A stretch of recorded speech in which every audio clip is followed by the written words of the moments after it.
Welcome back, FE12 Lunatic-Reverse 0% Growths Chapter 12. We're going to pop into the support conversations real quick to get a defense bond from Sita and Marth, which will come in handy later. Horus is a pre-promote we got in Chapter 10X, who I didn't have time to mention then, and also I kind of forgot he was there. But we need to pick our Draco Knights carefully in this map. Due to the reversal mechanic, Aaron and Sita are both out automatically because they will get one-shot. Now I have to commit a terrible act real quick, giving Marth an angelic robe and an arm scroll, and you'll see why later in the video. But I want to point out that they wouldn't have made any difference on previous chapters, and I like to save the stat boosters until they actually make a difference so you can see it right away in the same video. I try to avoid using General Palla, because most of the time there's no way you're going as fast as possible unless she's a Draco Knight or a Swordmaster, but this chapter is really tough, and you're basically forced to move slower than usual, so the reduced movement of being a general isn't a problem. Also, I need her to be huge and strong and able to use bows, so General is perfect, especially after she eats the 2 energy drops we got last chapter. Minerva joined us with a Dragon Pike, and you get another in Chapter 13, but I needed to deploy 3 Dragon Pikes in this chapter, so that's why I bought 2 at the secret shop in Chapter 11.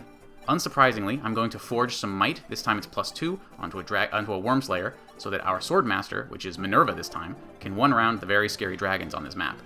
Minerva does need Scorpio to double the dragons, and other people need it too, so try to keep your eye on Scorpio in this one, it gets passed around a lot.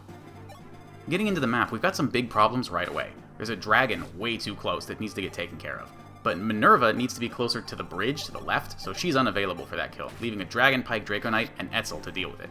But our Draco Knights have terrible speed, so Horus needs the Scorpio Shard, and we'll have to trade chain it back to Minerva while we're courting. There are 2 more dragons close by on the bridge, so Palla's gonna get us started over there. You can see why this chapter is so scary. We had to put 2 units down to 1 HP just to kill 1 dragon. Palla is successfully huge and strong, doing over half health damage to these absurdly strong dragons, while taking very little damage herself. We got a new Draco Shield in Chapter 11, but that is unfortunately reserved for Katarina. Minerva shows off her new Wyrmslayer for this kill thanks to Scorpio, and because we were always courting in Chapter 11, our boy hit B-rank staves as a bishop, allowing him to use the recover staff in this chapter, which is a very important breakpoint. If I had to deploy Militia in this chapter instead, it is very unlikely that Cord would hit A rank by Chapter 19, so he needed to be able to use recover right now. Wendell grabs Scorpio off of Cord, and Palla hands him Taurus as well. You'll see why in a second, but for now, why is Palla not just using a Dragon Pike for this dragon kill? Well, check out the range on this pack of Wyverns. By keeping Palla right here, she can one-shot 2 of those Wyverns on counter at their max range. Now this Barbarian is the other issue. He has a Tomahawk, so we need someone with range, and that's going to be Wendell. He needs both Scorpio and Taurus to survive against stat variation. Fina dances Cord out of the red tiles, and since we are always courting, Etzel comes in for a quick heal. On hard 3 and 4, reinforcements come from these 3 forts at the start of turn 2 enemy phase, rather than some later turn, but that's actually very helpful for me, because they can block them off now and rejoin our army right away. You see, the biggest challenge on this map is healing. We have to do a lot of combat on player phase and enemy phase every turn, and so a lot of units are going to need healing. The longevity of this forged iron bow from Chapter 2 is pretty incredible. I picked Wendell instead of George to counter this Barbarian, because George absolutely needs to get hit more, so he would need healing if he fights this Barbarian. But Wendell won't get hit again, so he's fine to finish the chapter at low HP. George comes in for a kill and gets smacked like I talked about, while Minerva shows off the Lady Sword. And of course that crit was unnecessary.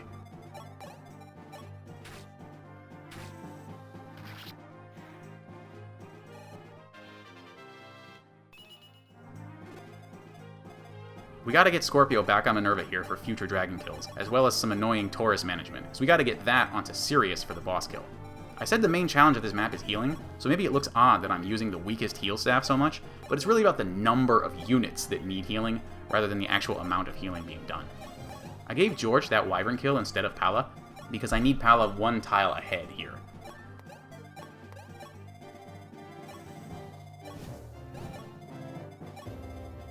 Like I said, our Draco Knights are now free to rejoin us, with Horus looking good as new.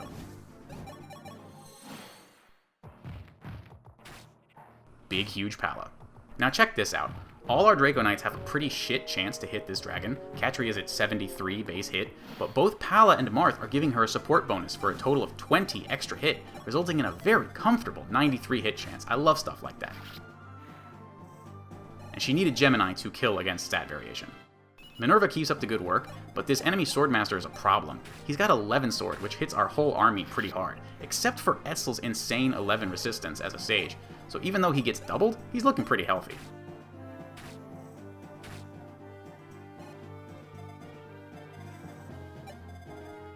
And this is why Etzel took the Taurus Shard, so Sirius can grab it out of the way of everybody else and nearer to the boss side.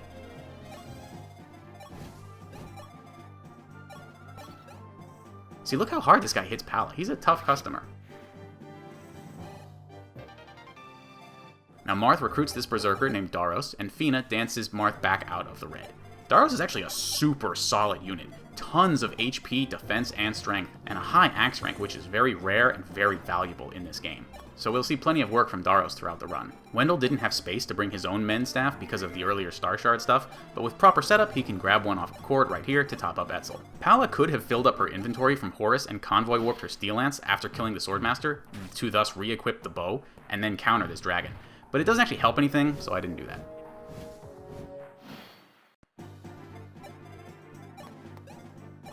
George survived this with 1 HP, but every enemy that hit him so far has had max stats, so this survival is consistent.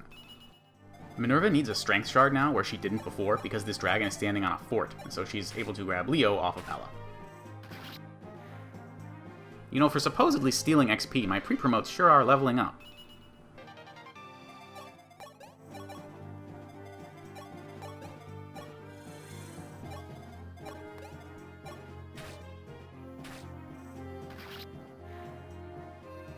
I need Etzel to cover a ton of ground the next 2 turns, so we definitely want him moving forward for this Wyvern kill.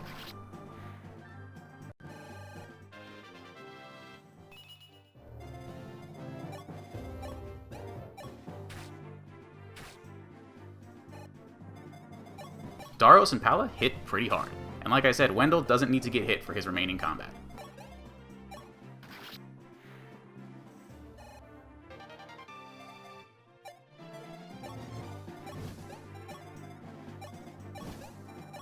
Horus comes in and has to grab the Gemini Shard from Catria because this barbarian rolled max stats, and we are all done with this pretty insane flood of tough enemies. It's a really beautiful couple of turns. This is what 0% growth is all about, man.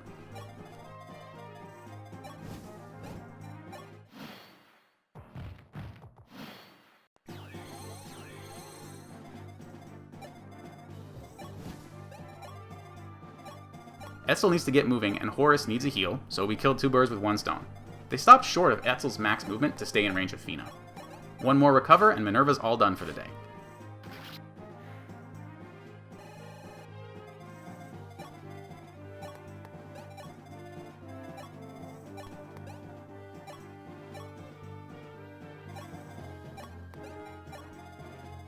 We'll get a heal on Catria, and she heads off on her mission.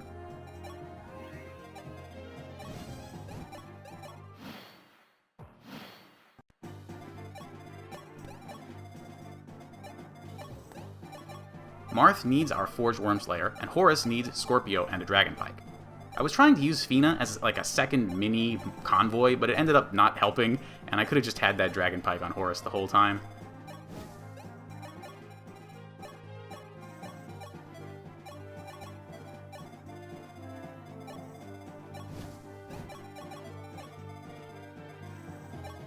Always be courting.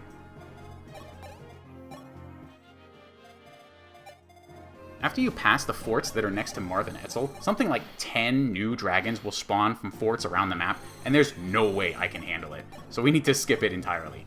We'll start by rescuing Fina up here, because I need to get her off the save tile, and then get some quick staff rank.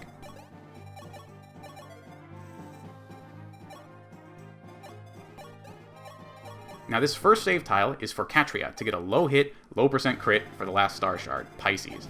I'm 99% sure the game checks for a hit before a crit, so the low hit makes getting these kinds of crits even worse for both Sirius and Catria. But there's really just no other options in an LTC like this.